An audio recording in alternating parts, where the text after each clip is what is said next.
So I feel like this is a good time to get started here. So leading your team, who's super passionate about leadership and just inspiring employees and just I mean this is just this is what you do. This is why you get up in the morning, and so you can just lead your team and just get after it. Raise your hand if that's you. Okay, we actually got a couple hands. I was expecting maybe zero. Got it. Yeah. And so that's great, because you're get ready for some talking here, because I want to hear your voice today. But here's the honest truth. Let's get into this. Employees, man, they can be pretty frustrating. Who can agree to that? Hands, unmute, shout. Shoot, I can be frustrating. Amen and so to that. here, the question is, they don't show up on time, they have poor attitude, and this is not everybody, let's be honest here, just not being dependable. But here's the thing, it's important to know that you can't control your employees. The best thing you can do for yourself and them is to be an effective leader. And so turns out when employees are motivated, inspired, they're a lot more likely to be more dependable and productive. The last time one of you had a 9-to-5 job or something along those lines, just working for somebody else, were you more productive when your leadership was inspiring and motivating, or did you ever have a good boss? Maybe that's another question. But we can attest to, man, life is a lot easier when the people ahead of you are helping you out, and they really seem to care about you. Well, here's the thing, is like we talked about earlier, or like I asked earlier, most people don't start a business because they are passionate about leadership. It's more of just something that's kind of part of the job. It's required of you. As much as sometimes you want to avoid that, it's just there. You can't hide from it. But here's the thing, it's not just for the William Wallaces of the world. Please tell me everyone knows who William Wallace is. Am I getting some? Wow. I need one person to say who it is. One line. They can't. Come on, Braveheart. There we go. I know, it's Braveheart. Like Braveheart, freedom. I'm gonna die and I'm gonna free my people and all this stuff. Amazing leadership skills. I mean, he took a situation that was looking hopeless, full of tyranny, into wow, there's hope, and leading a pack here. That's leadership. Turns out it's not only those kinds of people that leadership is required of. It's actually for everyday business owners who are wanting to inspire a team and get a team going, and that's not that can respect them and get after it. So really becoming an effective leader here is a key to growing a business beyond yourself.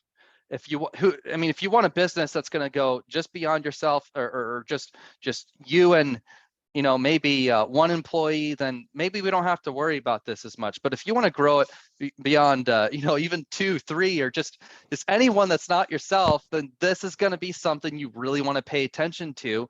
Or maybe you already have 17 employees. Well, let's give yourself a leadership audit. I mean, that is the best thing you can do, is ask yourself, well, how can I improve this? This is such a deep subject, and I hate to say it can kind of feel a little vague sometimes. So we're going to be really practical here. But what's important here is when you're a good leader, it allows you to inspire your employees and be more intentional with the culture you create here in the company. So here's what I want to show you is, here's a pie chart as to what employees claim is most important to them in a job. So notice here we have the typical factors that we really seem to care about and talk a lot about: money and benefits, grow at work, there's still a percentage there, 8%, 7%, satisfy customers. But it turns out the four biggest areas here, we have people who are super concerned about peer motivation. In other words, are my team members or my coworkers, are they motivating me? Are they, do they care about, are we looking after each other, or are we bad talking each other? Or we're encouraged at our workplace, and it turns out that's kind of has a lot to do with the leadership there. Are we doing good? Hopefully most of you are doing good. But really what this is, appreciate that, Harley. Yeah. Don't get me going here. No, it's making a difference, peer motivation. They're encouraged. They feel like they're doing good in the world. It's super important here. And these are all factors directly related by directly affected by the way you're leading your team. And that's what I want to emphasize. How intentional you are with the values you set, the culture you create, the standards you hold them to, how you encourage them. These are all factors that turns out most people are complete deciding factors on how long they'll stick around with you, or whether they even consider working for you. So, if I could chime in. Yeah. I think it was, it says 7% here from owners. It's the main thing that we hear from these candidates that are applying, is they want to look for a better paying job and benefits, healthcare benefits, all sorts of other benefits. But this chart's showing all these other intangible factors that are so much more important to a person's satisfaction. But it's a lot of times these candidates are just saying that they want more money and benefits, but it's not like they even realize that that's actually why they're leaving. They're not leaving their first job because of less money. They're leaving it because the people they work with suck, or they're leaving it because they don't feel encouraged. They don't feel their current job, and it's like they don't even realize that. So I just remember in talking with people about hiring, or in past conversations we've had in these group calls, it's like the hiring process is almost a sales process to get a candidate to realize, oh, okay, I'm getting these intangibles that that's what's going to make the difference in joining this new company versus just money and benefits. It's almost like we have to educate the candidates or these coworkers. Yeah, no, absolutely. That's a great point, Harley. And as you said that even reminded me, when I left my last job, turns out I took a small pay cut because I was actually a lot more inspired by what Tim had to offer and the way he talked to me and what he presented to me. I was like, all right, guys, let's do this. So that was, it wasn't for the money and the benefits at the time. Now, no, we'll just leave it at that. So it's so important to ask yourself, to notice that this is an actual factor in retaining your good employees. That's the main point here. So let's go from here. So don't be discouraged. Don't be discouraged here. Everyone can develop into this. The first step is just about being conscious. Hey, let's be conscious of this and make an effort towards, developing ourselves as a leader. There's no reason why you can't go from a C- leader to a B+ leader, or even much better than that. It's simply going to require being intentional with this. So this is why I've compiled about 57 principles that we're going to go through right now. Okay, I actually chose just 4. Perfect. I chose 4 principles. I want to make this as tangible and just tangible and really easy to grasp for everyone on this call. And there, like I said before, this is something that can get into literally 57 principles and always feel like you're never good enough and so forth. No, let's just leave with 4 4 parts. And maybe if you guys love it enough, you'll let me do a part 2 or 3, or maybe one of the other guys can do that as well. And eventually we'll get to Tim doing this. So here's the first rule of leadership. Are you ready for this?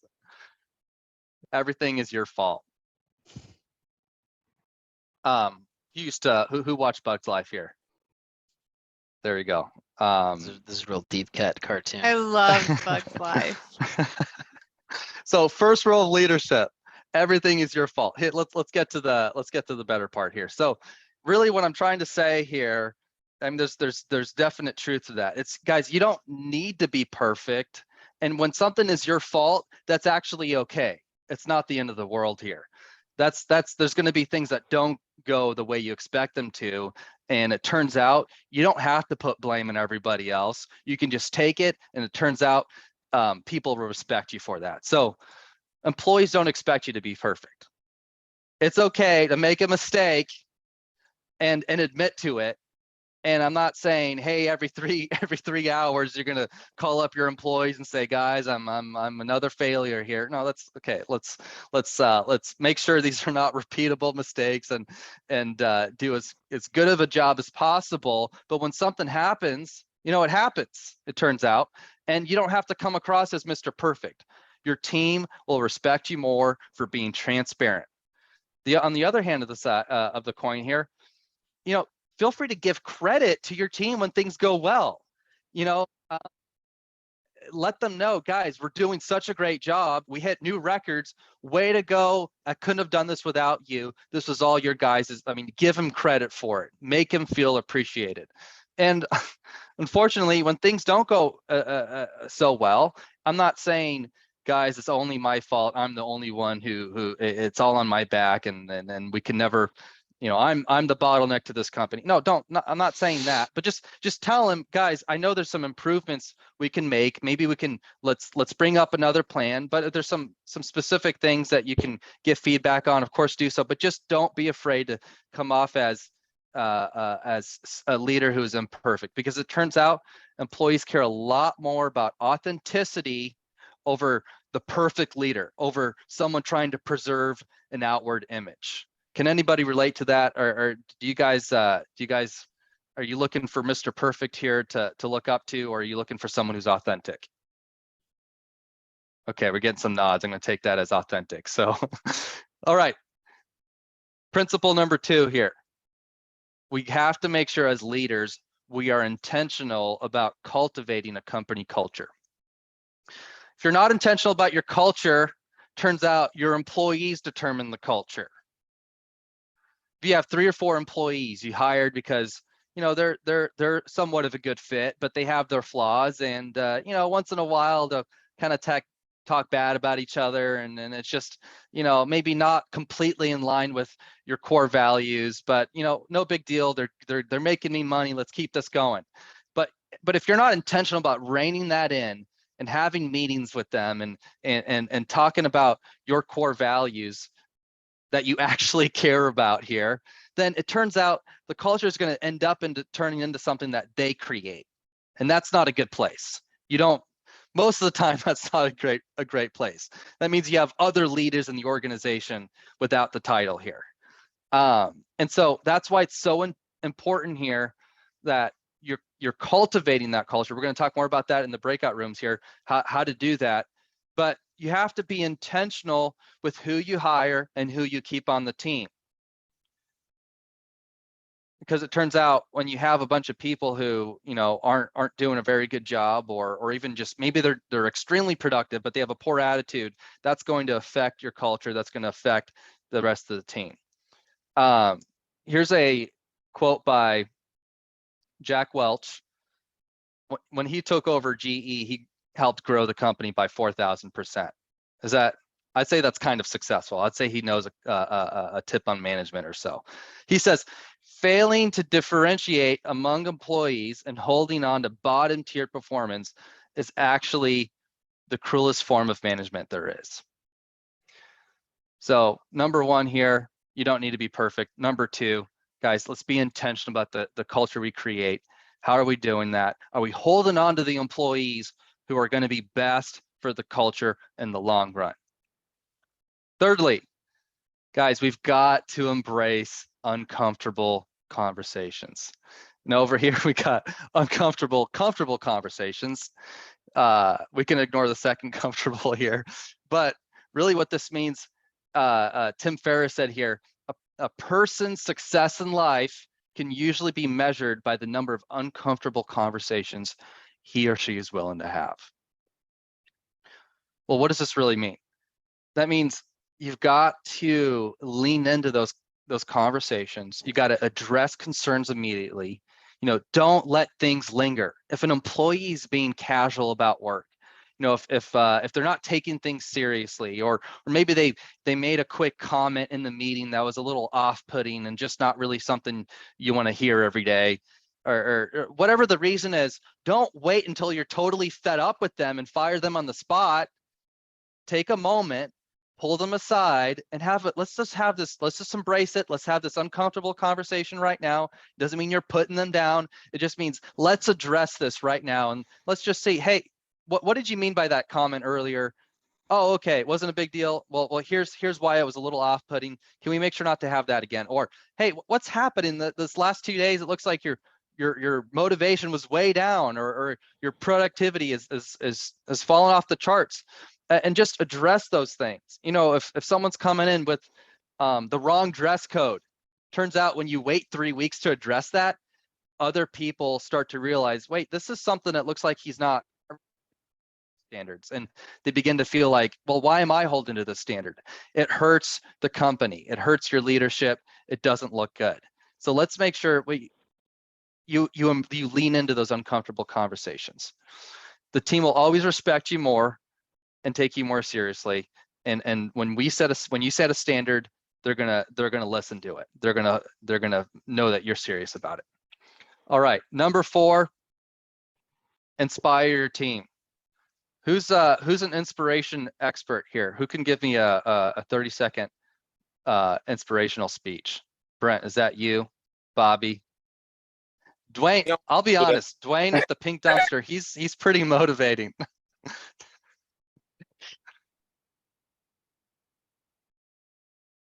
I was hoping someone would just unmute and go after it. Oh, over here. I don't want to. You ain't got to tell me twice. What you want me to say? I love it. That's Kevin. There we go. I finally got some value. Kevin's got that like preacher voice. Like he belongs behind a pulpit. Like he would get everybody involved. I love it. I love it. Just tell me what we want. What we shooting after? More numbers, better growth. What we doing? I love it. Yeah, it's about, yeah. No, I mean, just right there, that was good enough. That literally just sold me already. I mean, I'm afraid to ask you to motivate me to do anything, because I'll do it without thinking. So principle number 4, inspire your team. Well, you know, not everyone has the preacher in them like Kevin does, and that's okay. But here's how you can do that as a leader in your business is, number 1, you got to just set an example in all you do. If you don't walk the talk, you're going to lose your influence as a leader. If you're holding your team, you know, to a certain standard, make sure to be that standard and more. And I know the first time I'm like, you guys don't have to be perfect, and I'm like, you have to be perfect. No, that just, what I'm saying is what I'm saying is just make sure that you know, if you're intentional about these standards, you acknowledge them. You know, when things don't go as planned, but also know that you gotta be honest with yourself. Am I walking the talk? And let's really make sure we stick to that. The next thing is, to your first point, even in your imperfection, how do you want your employees to their imperfection? You kind of cut out a little bit, but it was acting weird. You said, yeah, how do you want your employees, and then it cut out. Yeah, well, I was just saying, like, to your first point, not being perfect, set an example. Well, even in your imperfection, how do you want your employees to react whenever they screw up or whenever they're falling short? Exactly. You know, what kind of character values do you want them to illustrate? Exactly. That's huge. Well done. That was a good catch. Well, secondly here, bring the best out in them. Well, what does that mean? challenge them. Ask yourself, well, pull them out one-on-one quickly and ask them, hey, I saw the other day you're this. I think, there's, just encourage them. There's no reason why you can't be at this spot, or you can't be pulling in, this kind of revenue, or better yet, hey, it looks like you're just kind of down today. Just check in on them. Hey, is that, challenging doesn't have to be, aggressive or confrontational. It can just be just asking them, well, what do you want? And let me help you get there. It's really about making them feel like you're looking out for them, which brings me to the next point here, which is really, be their mentor. Be their mentor. Invest one-on-one time with them. Ask them about their goals. Show you just care about them as a person, not just as a revenue making machine, although hopefully that's what they are as well. And just, take time in meetings to talk about, core values and why they're actually important to you. If there's something that, you feel, honestly, I'm talking about, respect and generic core values. There's nothing wrong about that, but don't talk about it unless you really care about it. That's something I got to throw out there, because they're going to feel about it. You're just checking a box and moving on. What really inspires you? Let them feel that. Be their mentor.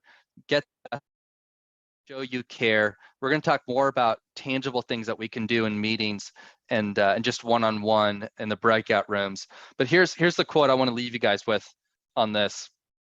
Jack Welch, he says, "No company, small or large, can win over the long run without energized employees who believe in the mission and understand how to achieve it." That's the leadership role that energizes employees, that helps them believe in the mission and how to achieve it. So let's go from here. I hope you guys really feel like, man, I'm ready to get after this, or actually just write down those 4 principles here and really ask yourself, how am I implementing this? We're going to get into that here in the breakout rooms. Bryce, I'm going to let you do your magic here.